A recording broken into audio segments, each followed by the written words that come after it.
Tonight, it's RuPaul's Drag Race All-Stars All-Winners Season 7. It's officially the Snatch Game. Which queen do the fans think epically slayed this Snatch Game? Stay tuned to find out. This is Reality Reflex.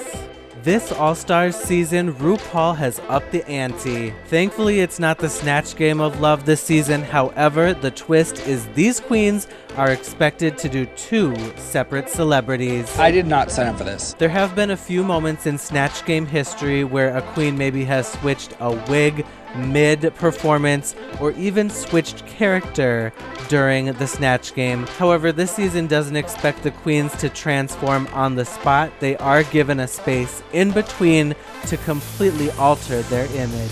So I'm going to go down the list of who I thought did a tremendous job on this season's Snatch Game.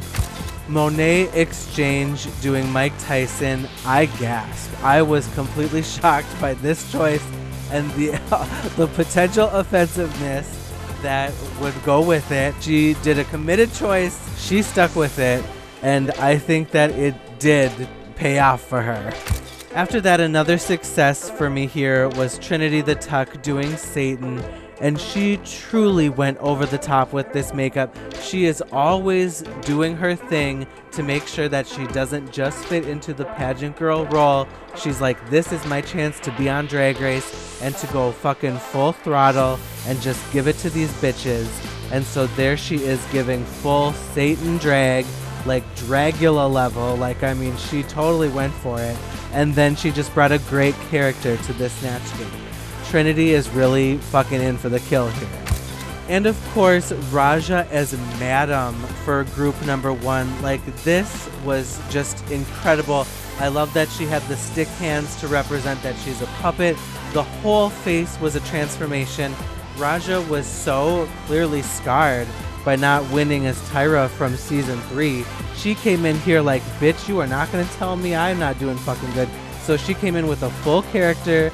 She was gonna make sure she had something to go off of the whole time, so she wasn't stuck or she wasn't clueless, you know, because that's the absolute worst thing to happen to you at Snatch Game. She came in ready to not flounder. That was what I had for group number 1 for what I think were the successes, and so now we'll get into group 2. First a success for me was Evie Oddly doing the Boogeyman, which is just a random fictional character. Evie threw in a 70s like boogie, like, you know, dance nightclub element to it. And so she created this whole like undead funky character all in one. This was a good choice for her to move on from her previous Snatch Game. Then of course we have Trinity doing Leslie Jordan, and the bitch just fucking kills it again. Of course she does. I mean, she's just here to fucking do it, and she's gonna do it. Did the short thing, was pretty much just as funny as he is, so this was just a tremendous success once again, from going from Satan to this. Up next I have Shea Coulee, who was doing Miss J. Alexander, one of the J's from America's Next Top Model, and I honestly did not think that this was one of the best performances. However, I had to give her a shout out for her look because she was doing the bowl cut like Miss J had at one point, and plus this outfit with all the ruffles was a reference to season 12 when Miss J got more ruffles each and every time a girl was eliminated. And lastly, so here comes Jinx Monsoon doing Judy Garland, and bitch, she killed it. She of course was the most hilarious. She had the best concepts. She was over the top.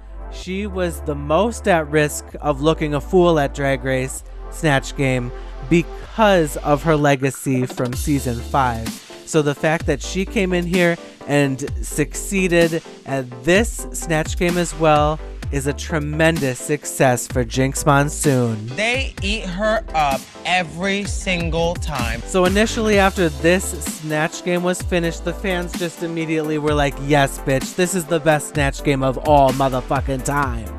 I never usually laugh at any of the Snatch Games, but this season's Snatch Game is hilarious.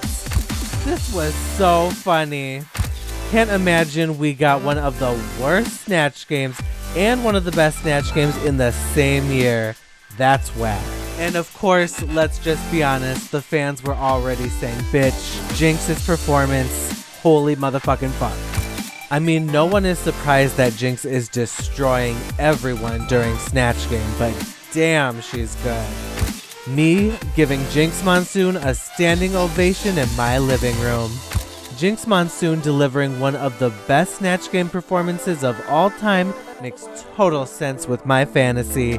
I'm completely and utterly obsessed. Jinx Monsoon just single-handedly gave the best Snatch Game performance of all time. And so then with that, it was time for the runway. Like usual, I'm going to talk about my favorite looks of the runway. However, you know, girl, I don't get into the negative comments, so I only talk about the cute things. I don't do tutor boot. I only talk about the positive here up on motherfucking Reality Reflex. So the first look that was just an epic slay for me was Raja, who of course was being Miss Fashion Diva again. You know, of course, it's motherfucking Raja. She's just gonna show up with them legs, she's gonna do her walk, and I'm just gonna be slayed each and every time. The next look that I have is the Vivian, who just came out in this amazing pleather outfit, head to toe, like this orange or blood orange look. It just was next level. It was fabulous. She came to be like, bitch, I'm gonna stand up right with these other queens from America, no question about it, and you're gonna love it. And she is showing us that she is here to do it. Oh, and bitch, then we had Miss Jada Essence Hall, who came out in the Matrix. It was looking fabulous. She was looking like Aaliyah. I mean, it was fucking fabulous. She was saying that she didn't know if this was her place to be a true all-star winner all-star, but girl, she came out in this look, and bitch, question it no more. And then last but not least, of course, Shea Coulee come out looking like a sexy motherfucking Catwoman. Oh, like, bitch, this was the look. This was orgasmic drag. I was like, seriously, we just saw Shea like season 5. Is this too soon? But bitch, this look, I'm here for it. Bitch, give us more looks. Bitch, pay her more so she can give us this drag. After the runway, it came down to Trinity the Tuck and Jinx Monsoon for the top 2. Trinity came close, however, it was Jinx Monsoon who took that victory of this lip sync and got to choose who she was gonna block from getting the legendary legend star. And of course, as anybody in their right mind would choose, would be Shea Coulee, because obviously she's a front runner. Obviously the bitch probably is gonna win it anyway. So block her for one episode, because you know what? She is tough competition. And so you know what? Yeah, she won last week, so she already is off to a good start. So yeah, it makes complete sense. I mean, just from like a challenge perspective, to block Shea Coulee. But you know what? I mean, are you worried about her either, girl? She already got 1 star. Episode 1. I mean, how many episodes do you think there are? But obviously, she is going to be up there in the top. No question. And she probably is going to win the thing. But so, yeah. So, Shea is blocked this time. Jinx chose her. Strategically, it was the best choice. I mean, come on. I think this may be the best season, and we are only 2 episodes in. The vibe of All-Star 7 is so good. It's just so joyful. I don't know how to explain it exactly, but it's off to an amazing start. Drag Race All-Star 7 this season feels different in a good way. There's not this shady vibe where it feels it's obvious who's on the bottom. Just finished watching 3+ hours of Drag Race All-Star 7. I'm loving the queens, format, and positivity so far. With that said, that is the episode. That was Season 7 All-Stars, All-Winners premiere evening. And this has been Reality Reflex.